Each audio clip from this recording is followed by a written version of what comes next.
ጊዜ እያደረ አዳዲስ ነገሮችን እያሻገረ ወደፊት ማምጣትና ማሳየት የእሱ ብቻ የተሰጠው ተግባር እስኪመስል ድረስ በየቀኑ፣ በየሰዓቱ፣ በየዓመቱ አፋችንን ጭነን የምንመለከታቸው የምናያቸው አዳዲስ ፈጠሮችን ያስመለክተናል። ታዲያ ቴክኖሎጂው በየጊዜው እያደገና ፉክክሩም እየተጠናከረ ሲሄድ ዓለምን ጉድ የሚያስብሉ ከፍ ያሉ ፈጠሮች ብዙ ናቸው። አርቲፊሻል ኢንተለጀንስ ወይንም ሰው ሰራሽ አስተውሎት የሰው ልጆች ሕይወት ለማቅለል የሚያስችል ቴክኖሎጂ ሲሆን ከነዚህም የፈጠራ አይነቶች መሃል ቋንቋ የሚተረጉሙ፣ መረጃን የሚተነትኑ፣ ንግግርን ወደ ጽሑፍ የሚለውጡና ለየትኛውም ጥያቄ ምላሽ መስጠት የሚችሉ አርቲፊሻል ኢንተለጀንስን የሚጠቀሙ መተግበሪያዎች እየተበራከቱ ነው። በቅርቡ የወጣ ጥናት አርቲፊሻል ኢንተለጀንስ 300 ሚሊዮን የሰው ልጆች ሊሰራቸው የሚችሉ ስራዎችን ተክተው መስራት እንደሚችሉ አመላክቷል። ይህም ዓለምን ጉድ ሳያሰኝ አይቀርም። ስጋቱን እንረዳለን፣ ግን ከጉዳቱ ጥቅሙ ያመዝናል ያሉ ሀገራትም ከፍተኛ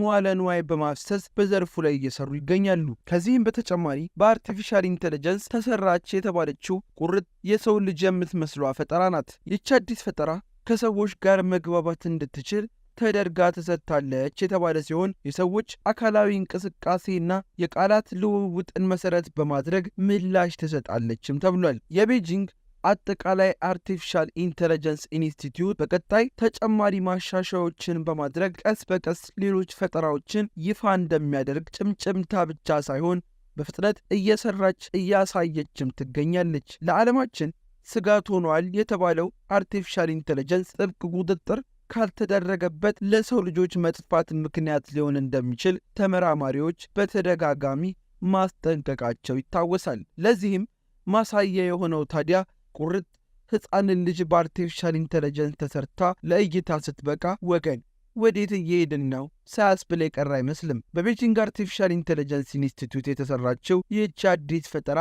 ለመጀመሪያ ጊዜ በአውደ ርዕይ ላይ ለጎብኚዎች ቀርባለች። የወቅቱ የቴክኖሎጂ ፉክክር የሆነው አርቲፊሻል ኢንተለጀንስ ወይንም ሰው ሰራሽ አስተውሎት በየሀገሩ አዳዲስ ፈጠራዎች ይፋ እየተደረገበት ሲሆን ቻይናም የመጀመሪያውን ሕፃን አርቲፊሻል ኢንተለጀንስ እንካችሁ ስትል አሳይታለች። የቤጂንግ ጠቅላላ አርቲፊሻል ኢንተለጀንስ ኢንስቲትዩት የተሰራችው ይቺ ሕፃን ሰው ሰራሽ አስተውሎት በአውደ ርዕይ ላይ ለተመልካቾች ስትቀርብ የአርቲፊሻል ኢንተለጀንስ የመጨረሻ ጣራውስ ምን ይሆን ብለው የሚጓጉ ሰዎችንም ቁጥር ከፍ እንዲል አድርጓል። ገሚሱ የዚህ ፈጠራ ጉዳይ ልጓም ከሌለው ችግር መፈጠሩ አይቀሬ ነው ሲሉ፣ በሌላ ወገን ደግሞ የለም ገና ብዙ እንጠብቃለን ከሚሉት ጎራ ናቸው። ታዲያ ይህች ሕፃን ከ3 እስከ 4 ዓመት ዕድሜ ካላት እውነተኛ የሰው ልጅ ጋር ተቀራራቢ አስተሳሰብ ይኖራታል መባሉ ደግሞ ነገሩን ተደንቀን እንድንመለከት አድርጎናል። አዲሱ ፈጠራ የሕፃናትን ባህሪ ለማጥናት አይን ገላጭ ይሆናል የተባለ ሲሆን ይህች ሕፃን የራሷ የሆነ ደስታ፣ ሐዘንና ንዴት ስሜቶች እንዳላት ቁርጥ የሰውን ልጅ ለመምሰል የተቃረበችም ናትም ሲሉ ተናግረዋል። ከዚህ ጋር ተያይዞ የፍቅር ጓደኞቻችሁን እንዴት አገኛችሁ ብትባሉ ብዙዎቻችሁ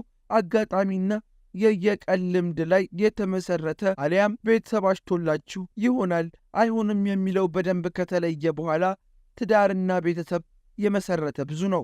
በዚህም ሂደት ሁለቱ ጥንዶች በደንብ ተጠናናን ካሉ በኋላ ነው ወደ ትዳር የሚገቡት። ሆኖም የመጠናናቱ ጊዜ ላይ የነበረው ባህሪ ትዳር ውስጥ ከተገባ በኋላ ቀይር የሚሉትንም ሰዎች ቤት ይቁጠራቸው። ይህንን ያነሳ ነው የሰው ሰራሽ አስተውሎትን ተጠቅሞ ሩሲያዊው የኮምፒውተር ባለሙያ ሴቶችን ማማለል የሚያስችል ሶፍትዌር መስራቱን አሰምቶናል። የ23 ዓመቱ ሩሲያዊ ወጣት አሌክሳንደር ዛዳን ከሰሞኑ የዓለም መገናኛ ብዙሃን ጣቢያዎችን ሲያነጋግርም ቆይቷል። ይህ ሶፍትዌር ባለሙያ ከ1 ዓመት በፊት ይፋ የተደረገው ቻት ጂፒቲ የተሰኘው አርቲፊሻል ኢንተለጀንስ ወይንም ሰው ሰራሽ አስተውሎትን በመጠቀም ሚስት ማግኘቴን ወቁልኝም ብሏል። ባለሙያው የሰራው ቴክኖሎጂ ስለሱ ባህሪ፣ ፍላጎት፣ ዝንባሌ፣ ዕድሜና ሌሎች መረጃዎችን በማሰልጠን ለሱ የምትስማማ ፍቅረኛ እንዲፈልግለት አድርጓልም ተብሏል። ይህ አርቲፊሻል ኢንተለጀንስ በተሰጠው መረጃና ባገኘው ስልጠና መሰረት በአሌክሳንደር ፍላጎት መሰረት የምትስማማውን እንስት ፈልጎ እንዳገናኘው ሲገልጽ የፍቅር ጓደኛን ማግኘት የዚህን ያህል አቅልሎልኛል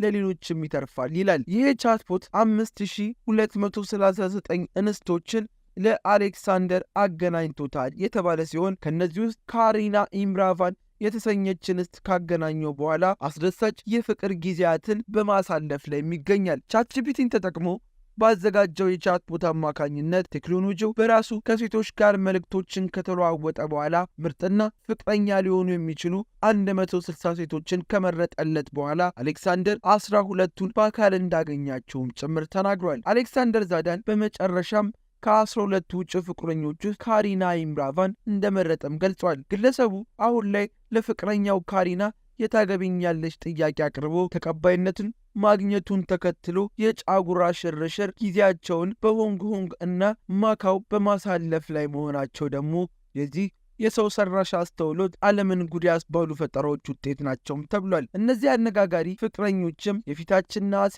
ጋብቻቸውን ቤተሰቦቻቸው በተገኙበት ለመፈጸም ቀነ ቀጠሮ እንዲያዙ ለዚህም ደግሞ ዋነኛ አስተዋጽኦ ካደረጉ የዚህ ሰው ሰራሽ አስተውሎት አጀብ ከሚያስብሉ ፈጠራዎች መካከል እንደሆነም ጠቀስንላችሁ። ደግሞ የሞታችሁን ቀን አውቀዋለሁ ወይንም ሰሞኑን መገመት ቀላል ነው የሚለው አዲሱ የሰው ሰራሽ አስተውሎት ፈጠራ የምንሞትበትን ቀን የሚተነብየው አርቲፊሻል ኢንተለጀንስ ስራ ነው። ደግሞ በተስፋ የምንኖርን ሰዎች ልክ እንደ ሰርግና የተለያዩ እውነቶች ቀነቀጠሮ ሞታችንንም የሚወስንልን ሲመጣ ደንገጥም ብለናል። ነገሩስ እንዴት ይሁን የሚሰራው የሚል ጥያቄም ፈጥሮብናል። ነገሩ ግን በአሜሪካና ዴንማርክ ተመራማሪዎች የተዋወቀው ቴክኖሎጂ ትንበያ 78 በመቶ ስኬታማ ሆኗልም ተብሏል። የአሜሪካና የዴንማርክ ተመራማሪዎች ያስተዋወቁት ላይፍ ቱቪኢሲ የተሰኘው አርቲፊሻል ኢንተለጀንስ ስርዓትን የሰዎች አጠቃላይ መረጃን እንዲያጠና ተደርጎ ነው ትንበያውን የሚሰጠው። ይህ ሰው ሰራሽ አስተውሎት የልደት ቀን፣ የትምህርት ቤት ታሪክ፣ ደሞዝ፣ የቤትና የጤና ሁኔታን እንዲያጠና የተደረገው ላይፍ ቱቪኢሲ ከዴንማርክ የጤናና ስለ ሕዝብ ተቋማት የተገኙ የ6 ሚሊዮን ሰዎችን መረጃም ተጭኖበታል። በእነዚህ መረጃ መሰረትም የሰዎችን የመሞቻ ጊዜ የሚተነብየው የቴክኖሎጂ ተሞክሮ ውጤታማ መሆኑ ነው። ተመራማሪዎቹ ሲናገሩ የኔን መጨረሻ ማወቅ አለብኝ ብለው ልባቸው የተንጠለጠለ ሰዎች ቁጥርም ለጉድ ሆኗል። ከ2016 እስከ 2020 ባሉት 5 ዓመታት በሕይወት ያሉና የሌሉ ዕድሜያቸው ከ35 እስከ 65 የሆኑ ሰዎች መረጃን በመስጠት ማን እንደሚሞትና ማን በሕይወት እንደሚቆይ እንዲተነብይ የተደረገው ይህ ፈጠራ አጀብ ያላለለት የለም። በዚህም ቴክኖሎጂ ትንበያ 78 በመቶ ትክክለኛ ሆኖ ተገኝቷል ይላሉ ተመራማሪዎቹ። ቴክኖሎጂው የሚሰጠው ትንበያ ከድንገተኛ ሞት ሊጠብቅ እንደሚችል የሚያነሱት ተመራማሪዎቹ በኢንሹራንስና መሰል ኩባንያዎች እጅ ከገባ ግን መልሶ እኛኑ የሚጎዳ ነው ባይ ናቸው። ላይፍ ቱቪኢሲ በአሁኑ ወቅት ግለሰቦች እንዲጠቀሙበት አልተለቀቀም።